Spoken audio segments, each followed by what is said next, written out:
D'Alessandro está de volta ao convívio do vestiário do Internacional. E a pergunta que não quer calar. D'Alessandro, com a sua presença por si só, será responsável por mandar esse ambiente? Meu caro Alexandre Ernest. Olha, ô Gamba, Cabelinho bom, hein? Eu vou dizer assim, Gostou? ó. O cabelinho. Eu vou dizer, né? Que... Pegou? Pegou. Eu vou dizer o seguinte, tá? Ao longo das informações que o D'Alessandro estava voltando e tal, eu sempre bati na tecla de que nós estamos recebendo o profissional, o gestor. Nós não estamos mais recebendo no vestiário do Internacional o camisa 10, o capitão.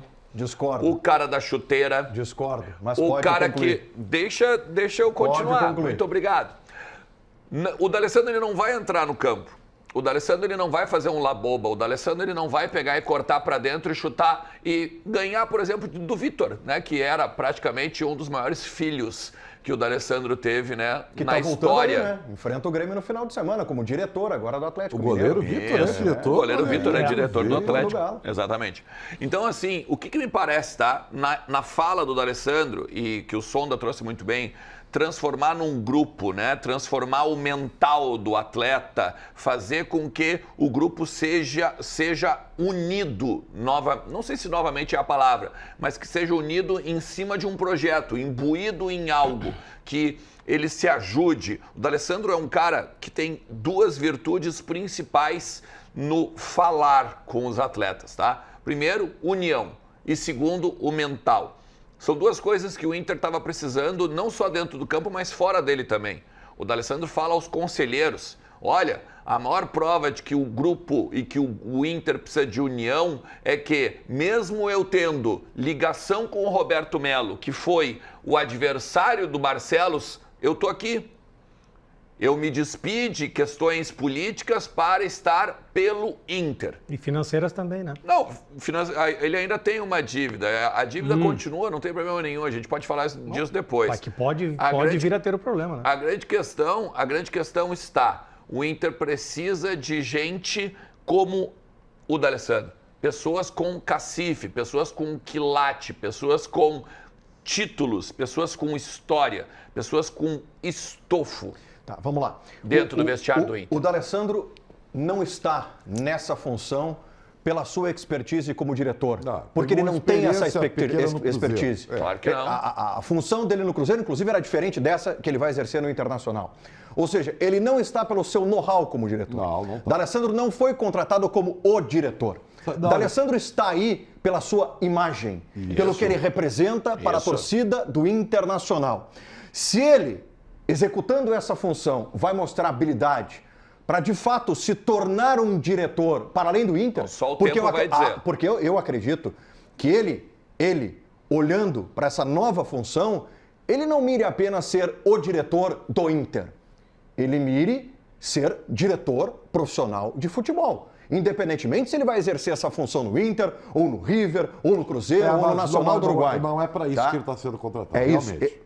O ponto é o seguinte, ele está ali pela idolatria, pelo que ele representa para a torcida, como o grupo vai olhar para ele, e é por isso que ele está ali. Eu só quero pegar as tuas palavras, porque eu acho que tudo que tu falou é verdade, né? E o que o Gamba falou. E veja bem que o tamanho do D'Alessandro é enorme, né? E ele gera um impacto, e em primeiro lugar ele já chega sendo respeitado. Né? Porque nenhum dos jogadores do Inter hoje, no grupo atual, tem o estofo de clube que tem o D'Alessandro. Então ele chega, porque, vamos combinar, tá? A gente fala, mas a imagem é muito importante. E o D'Alessandro veio com esse suporte da torcida e do seu histórico. Beleza, tá? Eu discuto muito essa questão de ele veio para a união, Não. Em primeiro lugar, pelas palavras do próprio D'Alessandro, que vocês viram aí, né, ele já está impondo um modus operandi de comportamento. Que é se doar, entendeu? Dar mais, tudo pela união do grupo, egos de fora. Tem uma coisa que ele colocou aí, que é muito importante que ele falou, que ele não vem aqui para ser Como é que ele falou agora? Ele não é, vai ser o diretor dos jogadores. Ele não vem para ser o diretor para os jogadores, ele vem para ser do clube. Isso. Tá? E isso também é uma carta de apresentação, é um aviso, é um alerta. O que eu quero dizer com isso? Por que eu levantei o ponto de interrogação? Nós vamos saber se isso vai ser efetivo quando começar a dar problema. Porque aí quando ele tiver que intervir, gente, não se engane. O lado do balcão é diferente. Claro, é evidente que sim. Uma coisa é você ser mais um dentro do vestiário, embora ali líder, mas ali você é colega. Agora você vira chefe. Isso é muito diferente, tá? E outra coisa, o Renato, por exemplo, já que você usou o do Renato, o Renato teve que desconstruir uma imagem que ele tinha, que era do cara boleiro, da noite, entendeu? Sabe? Não era um cara realmente de cumprir todas as regras para ser um gestor que impõe regras. Olha só! E o D'Alessandro vai acontecer a mesma coisa. Ah, mas o D'Alessandro é diferente, né? Sim, mas o D'Alessandro teve seus problemas de vestiário também, não vamos nos enganar. Ontem eu usei um termo, todo Ribeiro. Mundo tem ego, todo mundo tem ego. Tem uma né? Ô, Ribeiro, Tem vaidade. Ontem eu usei um termo no Vozes do Gigante, no programa da noite, que era o seguinte: ele deixa de ser o derrubador para ser o derrubável. Exatamente, Né? Porque, e veja bem, eu não estou dizendo que o D'Alessandro era um problema de vestiário, que o D'Alessandro fazia treta, não é isso. Eu estou querendo dizer que o D'Alessandro ele fazia parte dos atletas. Exato. Ele fazia, os atletas, quando querem, derrubam o treinador, derrubam o vice de futebol, derrubam o diretor executivo, derrubam quem eles quiserem. Os atletas, na verdade, são os que mandam no departamento de futebol. Só que agora, isso, exatamente, ele deixa de ser pedra para ser vidraça. Mas aí que tá. Ele deixa de ser o derrubador para ser o derrubável. Mas aí que tá, né? O Ribeiro e tu, vocês colocaram agora um ponto do D'Alessandro como jogador no vestiário, que tinha problemas, vaidade, teve problemas. Mas a minha leitura é diferente. Eu vejo que o D'Alessandro sempre no vestiário do Internacional, ele foi essencial. Ele segurava o vestiário, ele já fazia esse papel que ele vai fazer. Ele segurava o vestiário, ele evitava a crise, ele era o elo entre comissão técnica, entre direção, ele era esse líder. Só que ele estava do outro lado. Eu entendo. Só que ele era jogador. Dos jogadores, agora ele está do lado da direção. Salvo interpretação equivocada minha, vocês estão colocando o D'Alessandro dentro do vestiário como um problema. Poderia derrubar treinador, poderia derrubar dirigente. E eu nunca vi dessa forma. Eu sempre vi ele como o lado positivo. Claro o que líder, não. Claro o cara que que não. chamava a responsabilidade. Mas ele foi tudo isso. Eu tenho uma dúvida. Só que quando tu muda do lado do balcão, a perspectiva que tu tem é completamente Eu diferente. entendo. Vou dizer o seguinte, sabe o que está aparecendo? Quando a gente falou aqui, lembra quantas vezes nós falamos do que o Inter precisava de um psicólogo?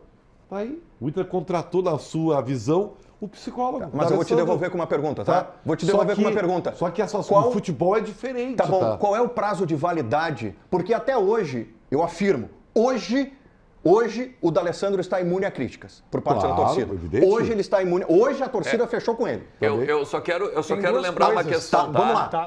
Ele está imune à crítica até quando?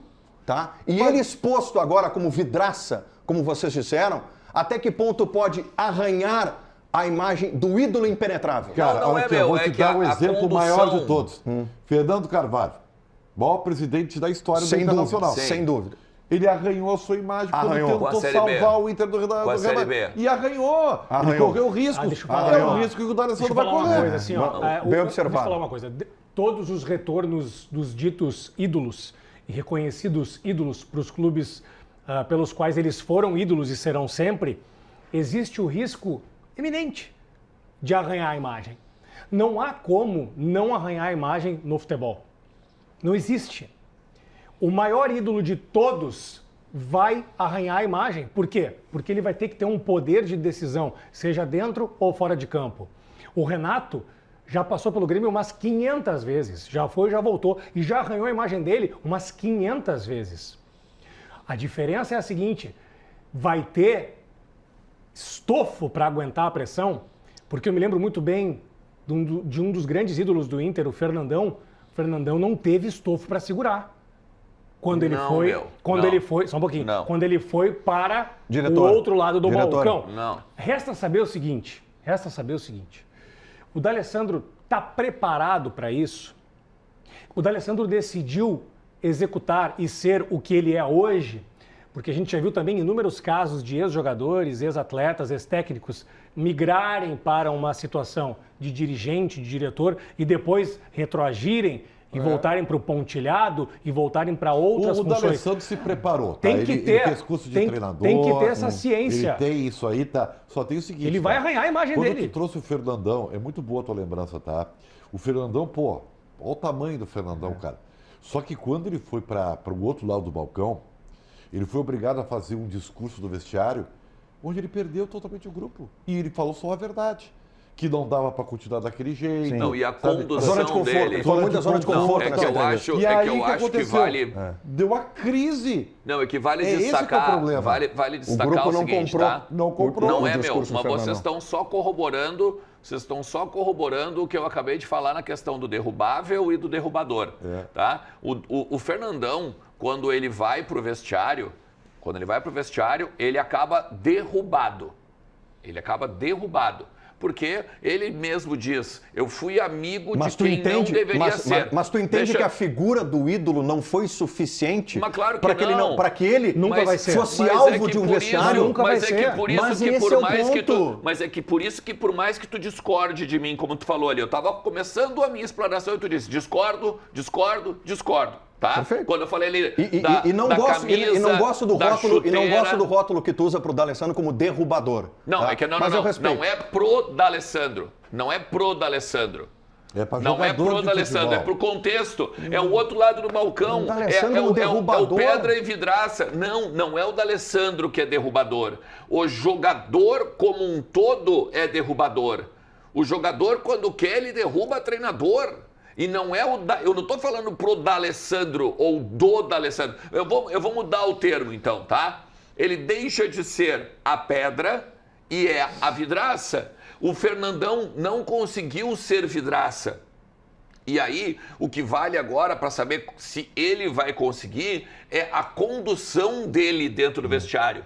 É nesse sentido. Vamos lá. Vocês estão me dando a razão quando vocês falam que, mas é que daqui a pouco, se ele não for certo, ele vai manchar a idolatria. Ele não mancha a idolatria no sentido jogador, no sentido do que ele conquistou. Tá bom. O torcedor ele vai preservar a imagem do jogador.